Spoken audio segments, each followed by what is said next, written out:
We're gonna cover what you can use to increase your athletic strength, and we're gonna start right now.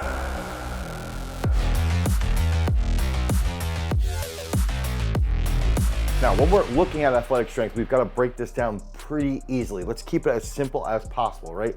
If we're looking at strength, that makes us athletic. And I like to think through the realms of, let's say, powerlifting. Powerlifting, you're standing in place, your feet are not in a period of locomotion, you're not propelling yourself at very, very high speeds, you're not going through various cutting angles. It's a closed, skilled sport at a slower tempo. Do you have to be athletic to be a powerlifter? 100%. But if we would compare powerlifting to, say, badminton or soccer, or even if we're looking at American football, I would argue that in a sport like badminton, where things are happening at a very high speed, you have to jump very, very quickly, you have to react very, very rapidly, and there's an element of hand-eye coordination. You need a lot of different aspects around athletic strength. You have to be able to handle things, you have to have dynamic trunk control, you have to react very, very quickly. Same thing for soccer, okay? And then ultimately, same thing for an open skilled sport just like football. So what can the research do for us, or what research is there out there that can help us become more athletic? What can we use to optimize our overall performance? And that's going to take us into today's study. And this research paper is the effects of a 6-week unilateral strength and ballistic jump training program on the force velocity profiles of sprinting. Now, this is a very unique study. It's a very short-lived research paper. It was only 6 weeks, but it gives us a pretty quick analysis or peek into what can actually occur when you're doing specific types of training. So what happened in this research paper? They ended up taking 24 different amateur football players or soccer players, okay? One of the minimum requirements is that they had to be at least 18 years of age. The next minimum requirement is that they had to have played competitive soccer for at least 3 years. So when we're looking at this is essentially collegiate-aged individuals that have a pretty decent background in soccer in that sport, and they likely were playing for longer than just 3 years. And what they ended up doing was they were testing various different aspects, and then they took a control group and compared the control group's training to a group who was going to be focused entirely on unilateral based training. Now, the main focus of this paper was to look at what happens in a 30-meter test. Strictly just a 30-meter test, that's it. But there's a couple other variables that they looked at as part of that 30-meter test. So they were looking at linear speed time, force velocity variables such as maximal running velocity, maximal power output, maximal ratio of force, optimal velocity, and max speed. Okay, so they were looking at this from pre to post intervention in the control group versus the group that was actually being tested on. Now, we can actually look at what program were they using with the unilateral based training. This is where it looks pretty interesting, and it's a pretty fun research paper that we can look at. And then after we analyze the paper, we can try to figure out how can we actually apply this to our own training. So now looking at this actual workout for the unilateral individual group, we're gonna look at coupled exercises. So there's gonna be pairings. There's gonna be supersets with all these. So we've gotta keep that in mind. And I'm gonna look at this here. Rear foot elevated split squat. 3 sets of 8, 35% body mass. And by the week 6, they were at 5 triples, 60% body mass.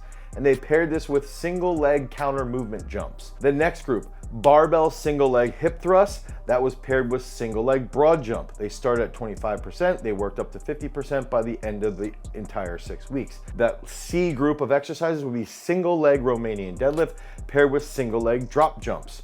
Okay, and again, just working up to 5 triples at the end of the 6 weeks for 55% of their body mass. Now, what they wanted to do was say, okay, if we're using this antagonistic style of training, or if we're using this very traditional contrast training method, this is a very traditional contrast training method. We're doing one strength movement followed by one explosive movement through various sets, and then we're gonna measure on the back end just that 30-meter sprint. But inside of the 30-meter sprint, we're gonna look at how fast did they achieve that high output? What was their maximum velocity? You know, how well did they accelerate through the entire thing? And so taking that 30-meter sprint and looking at all those variables, we can see, okay, when you're doing a unilateral based simple contrast method post-season, you know, if we look at this, they're saying, okay, 6 weeks at the end of the season, they were going to be doing 2 sessions per week. And this was done to avoid any confounding factors from the actual soccer season. Again, done twice a week based on coupled exercises, contrast training, consisting of strength training followed by ballistic jump exercises. Then there was a load progression that adapted as body mass of each subject. The velocity ratio of exercises was set at 1-to-1, meaning concentric to eccentric velocity. And then between strength and ballistic jump exercises, there was 90 seconds rest. And then there was 180 seconds rest between the sets, within the coupled exercises. And then there was 2 qualified strength coaches that were actually walking these individuals through this workout. So what did they find? So now the results are going to be pretty interesting. We can actually look at these results, look at this short time frame, and then after we go over these results, now we can look at this and think, okay, what can we do in the real world? How can we apply this in a real world setting to potentially increase our speed or not increase our speed? And that's where these results come into play. So we're going to start off with linear time. There were small to moderate improvements in linear speed time. Next thing, in most force velocity variables, maximal running velocity, maximal power output, maximal ratio of force, optimal velocity, and maximal speed from pre to post intervention in the unilateral group, whereas no meaningful changes were found in the control group. So all of those results actually increased in a small to moderate manner in the actual unilateral group, and the control group didn't see anything. The between group comparison indicated small to large significant changes in velocity output, in maximal ratio of force, in maximal speed, and linear speed time performance, with the exception of 0 to 5 meters, which I would say is probably because they weren't really doing anything heavy. I think you'll see the greatest response from absolute max or absolute strength training and from heavier technical coordination exercises. That's where you're going to see that big improvement in 0 to 5 and 0 to 10 meters. Thus, the conclusion of this paper is that a unilateral strength and ballistic jump training program can be used to improve the force velocity profile in linear speed performance of specifically amateur soccer players. So the result of the test is that they were just looking at amateur soccer players, so they can only really say, well, this is a really good thing for amateur soccer players. They can't come out and say, this is good for football, this is good for baseball. However, in a real world setting, we're looking at 6 weeks. So let's say that we're inside of a 6-week program, or we're inside of a 6-week season. We've got 6 weeks left in a football season, and we can only train twice a week. If we want to see a little bit of a response and not really beat up our athletes, we could use a program like this. It's only done twice a week. The loads were based off of body mass. They didn't get overly heavy, and it seems fairly doable, and there's going to be some larger increases in overall speed and overall velocity.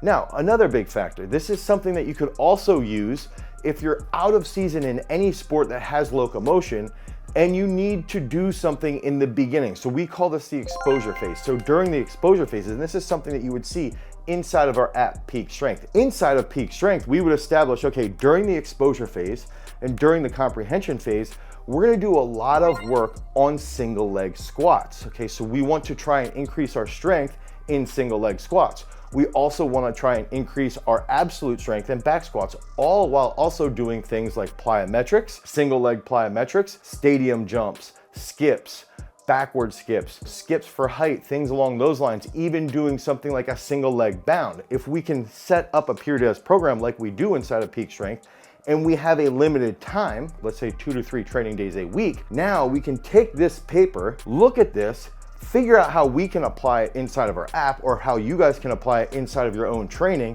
and that's gonna give you a nice boost on that off-season program. So you can use this information in a couple different ways. One, you can use it in season, it's only twice a week, and it's something that you can use to try and get a nice spark or a nice improvement at the back end of a football season or even of a soccer season where you're trying to see some type of increase in linear speed. The other factor is you can use this as you initiate that training in the off season. And remember, you've got to focus on those things like single leg squats. Those are the absolute key players here. We're doing single leg squats, we're doing single leg RDLs, we're doing single leg jumps. These are all key aspects that we use inside of our app Peak Strength so that you guys can improve your linear speed. So head over to peakstrength.app, the Google Play Store, the Apple iOS Store. You can download Peak Strength today for 7 free days of training. That's 5 free workouts so that you can attain that peak strength. Because remember, freaks, if you want to become a champion, you've always got to cultivate your power.